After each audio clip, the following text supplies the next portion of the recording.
आधी काय पहिली सुरुवातीला होतं तर आपण आज बघतो की डिसिशन जनरेटर किंवा डिसिशन जनरेटरची नो लोड टेस्ट कशी घ्यायची. तर डिसिशन जनरेटरची नो लोड टेस्ट तर कुठल्याही आपलं मशीनचं प्रॅक्टिस करण्यापूर्वी त्या मशीनची आपल्याला टेस्टिंग घ्यायची. तर आता हे प्रॅक्टिस करायचं आपल्याला. प्रॅक्टिकलचं नाव आहे तर सिलेबस नंबर आहे आपला 107 आणि प्रॅक्टिकलचं नाव आहे perform no load test on decision generator. तसंच या प्रॅक्टिकलला आपण दुसरंही नाव देऊ शकतो किंवा दुसऱ्या आयडी पण करू शकतो की build up voltage in decision generator. म्हणजे डिसिशन जनरेटरमध्ये व्होल्टेज बिल्डअप कसं करायचं किंवा डिसिशन जनरेटरमध्ये व्होल्टेज कसं निर्माण करायचं. त्यानंतर तिसरं नाव याला पुन्हा एक देऊ शकतो आपण की identify magnetising characteristic of decision generator. म्हणजे डिसिशन जनरेटरची मॅग्नेटायझिंग कॅरेक्टरिस्टिक आपल्याला आयडेंटिफाय करायची किंवा ओळखायची कशा पद्धतीने. तर त्याच्यानंतर हे प्रॅक्टिकल करण्यापूर्वी जी आपण मशीन घेणार त्या मशीनची टेस्टिंग घ्यायची आपल्याला. मशीनची टेस्टिंग घेण्यापूर्वी तिची टेस्ट घ्या. टेस्ट घेतल्यानंतर तिची कंटिन्युटी टेस्ट घ्यायची आहे. कंटिन्युटी टेस्ट घेण्यानंतर बॉडी शॉट टेस्ट घ्यायची. या सर्व पहिले आपण टेस्ट घेणार. टेस्ट घेतल्यानंतर तुम्हाला जो डिसिशन जनरेटर घ्यायचा आहे प्रॅक्टिकलसाठी त्याला आधी तुम्हाला त्याचा प्राईम मोड जॉईन करायचा आहे. तर प्राईम मोडसाठी आपण काय केलंय हा डिसिशन जनरेटरला प्राईम मोड म्हणजे इथे 3 फेज इंडक्शन मोटर वापरली आहे. तर 3 फेज इंडक्शन मोटर आपण मेकॅनिकली त्याला कपलिंग करणार. तर अशी मेकॅनिकली कपलिंग त्याला केली आणि जी मोटर घेतली आहे 3 फेज इंडक्शन मोटर त्याला आपण 3 फेज सप्लाय दिला स्टार्टर आणि 3 फेज स्टार्टर मार्फत आपण 3 फेज सप्लाय दिला आणि प्राईमवर आणि आपण जनरेटरला असेंबल केलेलं आहे. अशा पद्धतीने असेंबल केल्यानंतर आता त्याचं सर्किट डायग्राम बघू आपण. तर इथे आर्मेचर जो डिसिशन जनरेटर आहे डिसिशन जनरेटरच्या आर्मेचर वायंडिंगचं A1 आणि A2 असे 2 टर्मिनल आहेत. A1 टर्मिनल आणि A2 टर्मिनल. त्याच्यानंतर त्याचे जे फील्ड वायंडिंग आहे त्या फील्ड वायंडिंगचं F1 आणि F2 असे 2 टर्मिनल आहेत. अशा आपण आता याची शंट जोडणी कशी करायची. तर शंट जोडणी करत असताना आपण काय करतो की जी फील्ड वायंडिंग आहे त्या फील्ड वायंडिंगच्या सिरीजमध्ये एक अॅमीटर लावलेला आहे. 0 ते 1 या रेंजचं अॅमीटर आपण इथे लावतो. तर अॅमीटर लावलं त्याच्यानंतर त्याच्या सिरीजमध्ये एक रेव्हस्टॅट लावलेला आहे. म्हणजे field winding armature field winding ammeter आणि रेव्हस्टॅट हे तिघही सिरीजमध्ये येईल. फील्ड वायंडिंग अॅमीटर आणि रेव्हस्टॅट. त्याच्यानंतर याच्या सिरीजमध्ये तुम्हाला एक नाईट स्विच लावायची. ही नाईट स्विच यांचं जे सिरीज कॉम्बिनेशन आहे night switch field winding ammeter आणि रेव्हस्टॅट यांचं एक सिरीज कॉम्बिनेशन तयार करायचं. आणि हे जे सिरीज कॉम्बिनेशन आहे ते आर्मेचर वायंडिंगला आपल्याला पॅरलल जोडायचं. आर्मेचर वायंडिंगमध्ये आपण पॅरलल जोडतो आणि पॅरलल जोडल्यानंतर याचा आर्मेचरमध्ये जे काही व्होल्टेज डेव्हलप होणार आहे ते व्होल्टेज मोजण्यासाठी आपल्याला एक व्होल्टमीटर लावायचं आहे. ते आपण इथे व्होल्टमीटर लावलं. तर आपल्याला हे जे व्होल्टमीटर असेल ते काय दाखवणार की या आर्मेचरमध्ये हा आर्मेचर किती ईएमएफ इंड्यूस करणार आहे किंवा किती व्होल्टेज इंड्यूस करणार आहे तो आपल्याला व्होल्टमीटर दाखवणार. अशा पद्धतीने आपण जोडणी तयार केलेली आहे. तर जोडणी केल्यानंतर आता आपल्याला काय करायचंय तर आपल्याला काय करायचं सुरुवातीला ही नाईट स्विच ओपन ठेवायची. नाईट स्विच आपण ओपन ठेवतो. नाईट स्विच तुम्ही ओपन ठेवा आणि नाईट स्विचला ओपन ठेवायचं आहे आणि तुम्हाला प्राईम मोड सुरू करायचं. म्हणजे 3 फेज इंडक्शन मोटरची प्राईम मोड वापरलेली आपण तिला आपण स्टार्ट करणार. ती स्टार्ट केल्यानंतर काय होईल की आर्मेचरला ती मेकॅनिकल पॉवर होईल. म्हणजे ही 3 फेज मोटर काय करते की आर्मेचरला मेकॅनिकल पॉवर देते आणि आर्मेचर फिरायला लागेल. आर्मेचर फिरायला लागेल आणि ही स्विच ओपन आहे.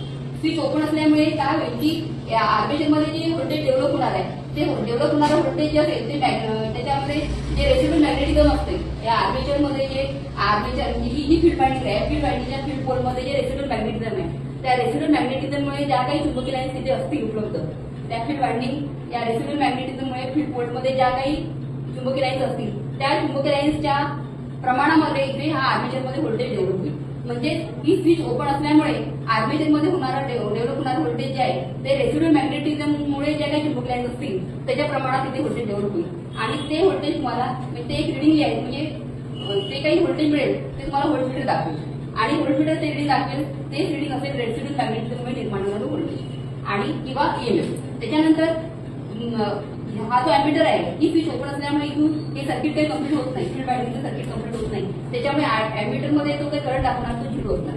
अॅमीटरमध्ये कुठलाच करंट दाखवणार नाही. अॅमीटर 0 करंट आहे कारण हा ही स्विच ओपन आहे त्याच्यामुळे सर्किट कम्प्लीट होत नाही. त्याच्यामुळे अॅमीटर 0 करंट आहे. मग त्याच वेळेला आपल्याला रेसिड्युअल मॅग्नेटिझममुळे काहीतरी एक व्होल्टेज किंवा ईएमएफ मिळतो त्याचं तुम्हाला ऑब्झर्वेशन टेबलमध्ये इथे म्हणजे इथे तुमचा रिडिंग इथे 0 असणार. फील्ड वायंडिंग करंट 0 असणार आणि इथे रेसिड्युअल मॅग्नेटिझममुळे काहीतरी तुम्हाला एक ईएमएफ तुम्हाला मिळेल. आपण कदाचित तो 20 व्होल्ट वगैरे तुम्हाला मिळू शकतो. अशा पद्धतीने तो तुम्हाला मिळेल. त्याच्यानंतर काय करायचं तुम्हाला चालू स्थितीमध्ये चालू स्थिती म्हणजे तुम्हाला प्राईम मोड सुरू आहे. आपला प्राईम मोड सुरू असताना ही नाईट स्विच तुम्हाला क्लोज करायची आहे. आता ही आपण नाईट स्विच क्लोज केली. क्लोज केल्यामुळे काय होणार आहे की या फील्ड वायंडिंगचं सर्किट कम्प्लीट होणार. फील्ड वाइंडिंगचं सर्किट कम्प्लीट झाल्यामुळे आर्मेचरमध्ये व्होल्टेज डेव्हलप झालेलं आहे, आर्मेचरमध्ये व्होल्टेज डेव्हलप झालं आणि हे सर्किट कम्प्लीट होत आहे. त्याच्यामुळे काय होणार, आता करंट इथून सर्किटमधून बाहेर लागेल आणि तोच करंट आहे फील्ड वाइंडिंग मधून बाहेर. आणि या साईडला कुठले लोड जोडलेला नाही, नो लोड आहे, ओपन आहे, त्याच्यामुळे इकडे करंट वाहणार नाही. मग तोच करंट फक्त काय होईल, फील्ड वाइंडिंग मधून बाहेर लागेल. अशा पद्धतीने हाच करंट इथे फील्ड वाइंडिंग मधून, म्हणजे इकडे लोडला कुठे करंट गेलेला नाही, तर म्हणजे इकडे करंट जाणार नाही, फक्त या फील्ड वाइंडिंग मधून करंट जाईल. आणि आता काय होईल की मगाशी इथून करंट गेला नव्हता, सुरुवातीला जे पहिलं रिडिंग घेतलं त्यावेळेला इथून करंट गेला नव्हता, ज्या काही चुंबकीय लाईन्स होत्या फील्ड वाइंडिंग मध्ये त्या रेसिप्रोकल मॅग्नेटिझममुळे होत्या. आता काय झालं की इथून करंट बाहेर लागला, त्याच्यामुळे काय होणार की या फील्ड वाइंडिंग मधून करंट बाहेर लागल्यामुळे आधीच्या ज्या रेसिप्रोकल मॅग्नेटिझममुळे ज्या काही चुंबकीय लाईन्स होत्या त्याच्यामध्ये आता वाढ होईल. आणि त्याच्यामध्ये वाढ झाल्यामुळे काय होणार की त्याच्यामध्ये वाढ होईल आणि चुंबकीय लाईन्स वाढल्यामुळे आता त्या वाढलेल्या चुंबकीय आर्मेचर कापेल आणि आर्मेचरमध्ये आणखी जास्त व्होल्टेज डेव्हलप होईल, असं जास्त व्होल्टेज डेव्हलप होईल. आणि त्याच्यानंतर परत आपण काय केलंय, मग काय करायचं की ही स्विच क्लोज केल्यानंतर ही स्विच क्लोज केल्यानंतर याच्यामध्ये करंट पास झाला, त्याच्यामुळे काय चुंबकीय लाईन्स वाढल्या आणि चुंबकीय लाईन्स वाढल्यामुळे आर्मेचरने त्या वाढलेल्या चुंबकीय लाईन्स कापल्या आणि आर्मेचरमध्ये जास्त व्होल्टेज डेव्हलप होईल. पण हे करत असताना आपल्याला काय करायचं की हा जो मी रेफ्टार तिथे लावलेला आहे, हा जो रेफ्टार असेल तो म्हणजे आपण जेवढा काही याचा जो काही रजिस्टर असेल, जसं 400 ओम 480 ओमचा मी घेतला असेल, 2 एम्पियर आणि 480 ओमचा घेतला असेल, तर 480 ओम जो रेजिस्टन्स आहे तो पूर्ण पहिले सर्किटमध्ये ठेवायचा. 480 ओम पूर्ण तुम्हाला सर्किटमध्ये ठेवायचं आहे आणि सर्किटमध्ये ठेवूनच तुम्हाला काय करायचं आहे ही स्विच क्लोज करायची. म्हणजे सुरुवातीला आपण 480 ओम रेजिस्टन्स म्हणजे आपल्या सर्किटमध्ये ठेवला, म्हणजे फील्ड वाइंडिंगचा रेजिस्टन्स प्लस या रेफ्टारचा रेजिस्टन्स, एवढा रेजिस्टन्स तिथे वाढल्यामुळे काय होणार की या टोटल ब्रँचचा रेजिस्टन्स वाढतो. टोटल ब्रँचचा रेजिस्टन्स वाढल्यामुळे याच्यातून जाणारा करंट कमी होईल. करंट ही स्विच तशी क्लोज करू आपण, त्याच्यामुळे याच्यातून जाणारा जो करंट असेल तो कमी राहणार. आता तो करंट किती राहणार, तो अॅमीटर आपल्याला इथे दाखवतो. आता तो करंट किती आहे तो आपल्याला मोजायचा आहे आणि तो आपल्याला ऑब्झर्वेशन टेबलमध्ये घ्यायचा आहे. आणि तो करंट तेवढा असताना आपल्या आर्मेचरमध्ये किती ईएमएफ डेव्हलप झाला, किती इंटू ईएमएफ डेव्हलप झालेला आहे तो तुम्हाला हा व्होल्टमीटर दाखवणार. हा व्होल्टमीटरची रीडिंग आणि अॅमीटरची रीडिंग तुम्हाला ऑब्झर्वेशन टेबलमध्ये घ्यायचं. त्याच्यानंतर पुढची स्टेप काय राहणार आपल्याला, पुढच्या स्टेपमध्ये तुम्हाला काय करायचं आहे की हा जो 480 ओमचा जो रेजिस्टन्स या वाइंडिंगमध्ये ऍड झालेला आहे तो तुम्हाला थोडा कमी करायचा आहे. इथे तुम्हाला हा व्हेरिएबल रेजिस्टर तुम्ही तिथे घेतलेला आहे. आता तुम्हाला काय करायचं की 480 जो ओमचा जो रेजिस्टर आपण फील्ड वाइंडिंगमध्ये ऍड केला होता त्याला आता आपण थोडं कमी करणार. कमी केल्यामुळे काय होणार की याच्यातून जाणारा जो करंट आहे तो रजिस्टर कमी केल्यामुळे याच्यातून जाणारा करंट वाढेल. आता अॅमीटर तो वाढलेला करंट तुम्हाला अॅमीटर दाखवणार. करंट वाढल्यामुळे काय होणार, ह्या फील्ड वाइंडिंगच्या भोवतीच्या ज्या चुंबकीय लाईन्स आहेत त्या सुद्धा वाढतील. त्या वाढल्यामुळे काय होईल, त्या वाढलेल्या चुंबकीय लाईन आर्मेचर कापेल आणि आर्मेचरमध्ये आणखी जास्त व्होल्टेज डेव्हलप होईल, आणि ते मग निर्माण झालेलं व्होल्टेज जो करंट आहे तो अॅमीटरचा करंट मी ऑब्झर्वेशनमध्ये आणि जास्त जो व्होल्टेज डेव्हलप झालाय तो सुद्धा तुम्ही त्याचं रिडिंग घ्यायचं आणि तुम्हाला तो ऑब्झर्वेशन टेबलमध्ये परत पुन्हा पुढची स्टेप काय राहील, तिसरी पुन्हा स्टेप काय आहे तुमची पुढची की हा जो रेजिस्टन्स आहे रेजिस्टॅट जो व्हेरिएबल रेजिस्टॅटचा जो रेजिस्टन्स आहे तो तुम्हाला परत कमी करायचा. केल्यामुळे काय इथून जाणारा जो करंट आहे तो वाढेल, फील्ड वाइंडिंगमधून जाणारा करंट वाढेल आणि याच्यातून जाणारा करंट वाढल्यामुळे फील्डच्या भोवतीच्या चुंबकीय परत वाढतील. त्या वाढल्यामुळे काय होईल, त्या वाढलेल्या चुंबकीय आर्मेचर कापेल आणि आर्मेचरमध्ये परत जास्त इफेक्ट डेव्हलप होईल.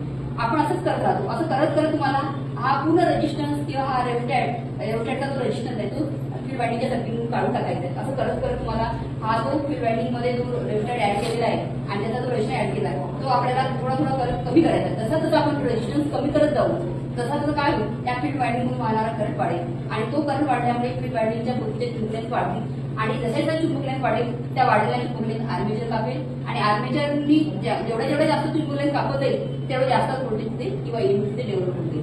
आणि आपल्याला तेच पाहिजे आहे की जर मॅग्नेटायझिंग कॅरेक्टरिस्टिक ड्रॉ करणे म्हणजे आयडेंटिफाय करणे म्हणजे काय की जसे जसे चुंबकीय लाईन्स वाढतात तसं तसा आर्मेचरमध्ये निर्माण होणारा किंवा डेव्हलप होणारा ईएमएफ सुद्धा वाढतो. ते आपल्याला पाहायचं आहे आणि आपल्याला ते ऑब्झर्वेशन टेबलमध्ये घ्यायचं. तर म्हणजे आपण ते पाहणार आता याला आपण मॅग्नेटायझिंग कॅरेक्टरिस्टिक असं नाव का बरं दिलं की जशा चुंबकीय लाईन्स वाढल्या होत्या त्या वाढलेल्या चुंबकीय लाईन आर्मेचरने कापल्या आणि आर्मेचरमध्ये व्होल्टेज वाढत होतो, म्हणजे जास्त जास्त आणि वाढतो. जसं जास्त चुंबकीय लाईन वाढत होत्या तसं त्या चुंबकीय आर्मेचर कापत होता आणि आर्मेचरमध्ये जास्त जास्त व्होल्टेज निर्माण होतो.